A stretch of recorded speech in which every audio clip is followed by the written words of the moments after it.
तो hey guys, स्वागत आपका एक बार फिर से आप ही के यूट्यूब चैनल में। और आज की इस वीडियो में बात करेंगे आईआरबी इंफ्रास्ट्रक्चर डेवलपर्स लिमिटेड को लेकर। आप लोग देखोगे आईआरबी इंफ्रा के अंदर हमें आज फिर 2% के आसपास की तेजी देखने को मिली है। स्टॉक 68 रुपये के भाव में आया हुआ है। 1,94,00,000 के आसपास की वॉल्यूम हमें देखने को मिली है।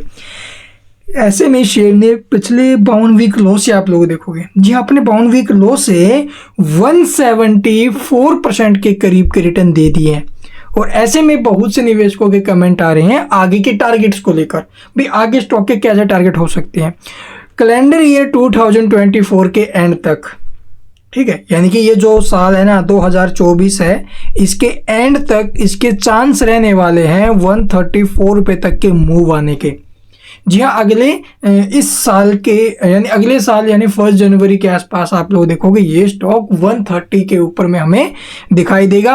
वो चाहे 150 हो, चाहे वो 170 हो, चाहे वो 200 हो भाई, लेकिन जाने के चांस है इसके 130 के ऊपर में।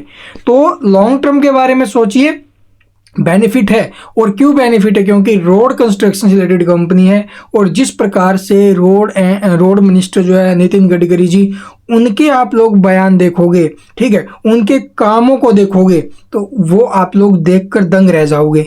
और उसी को देखते हुए मैं आपको बोल रहा हूँ, जो भी रोड कंस्ट्रक्शन से रिलेटेड कंपनियां हैं उसके ऊपर फोकस कीजिए भाई। और इंफ्रास्ट्रक्चर के ऊपर गवर्नमेंट का बहुत तगड़े वाला फोकस है, ठीक है। और इंफ्रास्ट्रक्चर के अंदर आप लोग देखोगे रोड कंस्ट्रक्शन है, रेलवे कंस्ट्रक्शन है, ठीक है, वो अगर इंडिया की मजबूत होगी तो अर्थव्यवस्था बहुत ज्यादा तेजी के साथ ग्रो करेगी। और पिछले 10 सालों में आप लोग देखोगे जो रोड कंस्ट्रक्शन है या फिर रेलवे का कंस्ट्रक्शन है, वो इतनी तेजी के साथ ग्रो हुआ है ना भाई, बस पूछो मत। और यही सबसे बड़ी बदौलत है कि हमारी जो इकोनॉमी है वो आज के टाइम आप लोग देखोगे 5th सबसे लार्जेस्ट इकोनॉमी बन गई है, ठीक है। तो आगे टारगेट रहेगा 3rd का, तो वो हमें देखने को मिल सकता है भाई। उसके थोड़ा टाइम लगेगा, ऐसा नहीं कि एकदम से वहां पर पहुंच जाएगी, ठीक है। 2027-28 तक आप लोग देखोगे अनुमान लेके चल रहे हैं कि उस लेवल तक पहुंच जाएगी। और बाकी देखते हैं तो आईआरबी इंफ्रास्ट्रक्चर क्वार्टर रिजल्ट्स आने वाले हैं।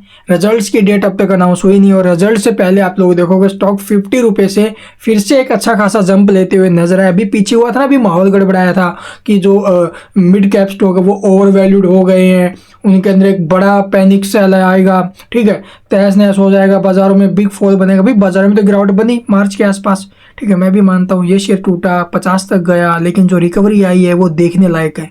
अभी फिर से अपने हाई के आसपास आकर बैठ गए हैं और यहाँ पर कर रहा है कंसोलिडेट। ब्रेकआउट आएगा, ब्रेकआउट आने के बाद स्टॉक को 90 प्लस जाने से कोई नहीं रोक सकता। रिजल्ट से पहले आपने देखा होगा कंपनी अपने सेल्स वगैरह जो ने भी डिस्क्लोज की थी अभी पीछे मार्च मंथ की, आउटस्टैंडिंग जबरदस्त थी। उससे पहले फरवरी के भी किया था डाटा डिक्लेयर, और जनवरी का भी किया था। तो डाटा जो डिस्क्लोज किए थे अभी रेवेन्यू से रिलेटेड, वो हर जगह पर हमें इंक्रीज होते हुए नजर आए। तो रिजल्ट्स क्यों खराब आएंगे भाई, और किस विहार पर रिजल्ट्स खराब आ सकते हैं? तो रिजल्ट्स बहुत अच्छे आएंगे, और रिजल्ट्स के साथ साथ आप लोग देखो स्टॉक का प्राइस भी बहुत अच्छे के साथ हमें आगे इंक्रीज होते हुए नजर आएगा। तो चलिए देखते भी आगे के कैसे रहेंगे इसके टारगेट वगैरह, और रिजल्ट से पहले किस लेवल के ऊपर हमारा फोकस रहना चाहिए। तो यहाँ पर आप लोग देखोगे 1 आवर टाइम फ्रेम का चार्ट निकालो, और वहां पर आपको कुछ एक पैटर्न बनते हुए नजर आ सकता है। यहाँ पर अगर ध्यान से देखोगे तो भाई पैटर्न क्या बनेगा, हेड एंड शोल्डर्स का पैटर्न हमें यहाँ पर बनते हुए नजर आ सकता है, जो कि एक बुलिश पैटर्न है। और इस हेड एंड शोल्डर्स पैटर्न्स का ब्रेकआउट हुआ तो स्टॉक का ऊपर में 90 जाना तय है, ठीक है। और ये ब्रेकआउट आने से पहले आपको किस लेवल्स के ऊपर ध्यान रखना चाहिए, वो है नीचे में 63। तो 63 के सपोर्ट के साथ आगे के लिए ट्राई कीजिए, और ऊपर में ये ब्रेकआउट दे भाई, यानी कि 72 रुपये को ब्रेक करके सस्टेन करता है स्टॉक, उस कंडीशन में स्टॉक के चांस है 90 रुपये तक के या फिर 90 प्लस के मूव आने के। और रिजल्ट्स अगर अच्छे आते हैं तो उस कंडीशन में स्टॉक के जो मैं आपको बोल रहा हूँ ना 134, ये टारगेट हमें देखने को मिल जाएंगे अगले 3 से 6 महीने के दौरान। तो इस फाइनेंशियल ईयर के जो इस कैलेंडर ईयर के लास्ट तक आप लोग देखोगे चांस बनेंगे इसके 130 के ऊपर में निकलने के। तो यहाँ से देखो भी अगर लॉन्ग टर्म निवेशक हो तो लॉन्ग टर्म के वे से सोचो, शॉर्ट टर्म निवेशक हो तो लेवल्स के हिसाब से चलिए। बाय होल्ड सेल अगर आपको करना है वो खुद को करना है, प्रॉफिट लॉस जो कुछ भी होगा वो आपको होगा। ठीक है। तो इसलिए डिसीजन भी आप खुद लिया करो।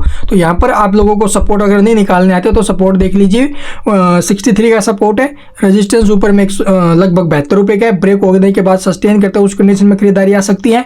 या फिर नीचे में अगर स्टॉक सपोर्ट के आसपास आए तो वहाँ से हमें यहाँ पर पैनिक सेलिंग भी देखने को मिल सकती है, और उसके बाद स्टॉक के चांस रहेंगे 50 रुपये तक फिर से आने के। और वो होगा कब, जब रिजल्ट्स खराब आएंगे उस कंडीशन में। लेकिन रिजल्ट्स खराब आने से रहे तो 50 के मूव भी आने से रहे, स्टॉक के चांस तो ऊपर जाने के ही है भाई। और बाकी देखते भी, अगर कोई मार्केट में ऐसा माहौल बन जाए, पैनिक सेलिंग आ जाए, वो एक अलग बात होगी। And thank you for watching the video.